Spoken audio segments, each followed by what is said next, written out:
Maayong hapon, anan ang Butuan On News Update sa Butuan City Public Information Office. Gipahinumduman ang katawhan sa pag-amping sa watershed sa syudad, pinaagi sa paglimpyo sa palibot ug pagpananom og mga punuan. Kagahapon, formal lang gibuksan ang Watershed Consciousness Week sa dakbayan sa Butuan, subay sa temang Harnessing Environmental Endeavors Towards Life-Sustaining Watershed. Ang report ni Michelle Hamodio. Kini ang Tagibo Watershed sa Barangay Antikala ning syudad. Mahinungdanon kini alang sa pagdumala sa kakuhaan sa tubig, pagkontrola sa baha, hulaw ug uban pa mga epekto sa grabe nga mga paghitabo sa panahon, ingon man ang paghatag og puy-anan sa daghang mga species.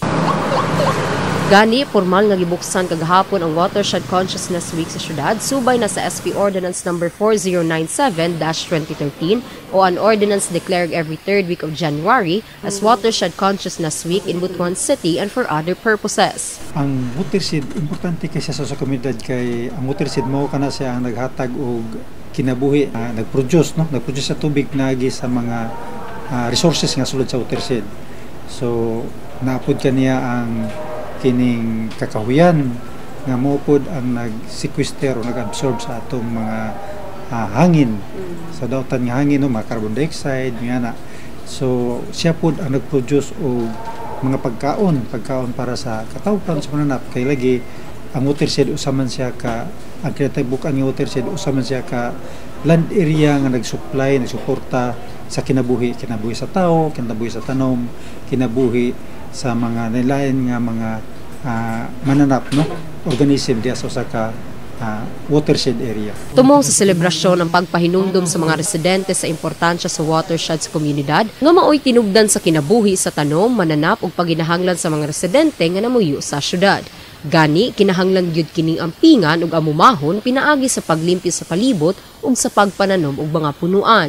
Today, we gather to emphasize our commitment to the environmental conservation and the sustainable management of our natural resources. We are truly blessed to have 16 existing watersheds in Butuan, for they serve as the primary source not only for our drinking water, but also for irrigation, food and rice production, and the sustenance of our biodiversity. Sa mensaheng gipaabot ni Congressman Jose Aquino II, pinaagi kang Attorney William Christian de la Cruz, naglaom kini dili lang unta kutob sa consciousness ang kasaulugan, kundi mahimo sab kitaw solusyon sa mga problema sa kinaiyahan alang sa kasamtangan ug umaabot pa nga henerasyon. Sustainable development is the ability of the present generation to meet their own needs without compromising the ability of future generations to also meet their own needs. And that is why we are here, because that is our commitment to sustainable development. The Watershed Consciousness Week articulates our commitment to sustainable development as a city and as a people. Ugmang adlaw, dunay ipahigayong Estero Cleanup Drive ug sa adlong Biyernes ang tree planting. Gipangunahan sa lokal nga pagamhanan sa Butuan sa pagpanguna ni Mayor Ronnie Vicente Lagnada pinaagi sa City Environment and Natural Resources Department ang kalihukan. Katambayayong sa ahensya ang managlahing opisina sa LGU, BCWD, TASI, DENR-EMD ug uban pa. Bulungtad ang kalihukan hangtod karong Biyernes, Enero 19. Michelle Hamodyong para sa Butuan On News Updates. Sa laing balita, may daog sa mini kahimunan 2024 nga gipahigayon sa Santo Niño Diocesan Shrine sa Barangay Libertad ng syudad ang Contingent 8 gikan sa Pisit sa Yawang Teatro adlong Biyernes.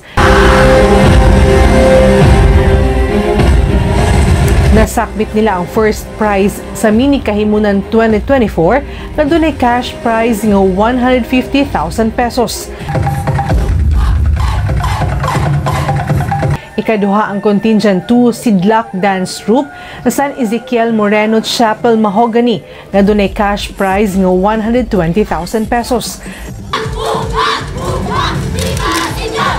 Samtang ikatulo ang Hugyaw SK Bonbon nga dunay cash prize nga 100,000 pesos.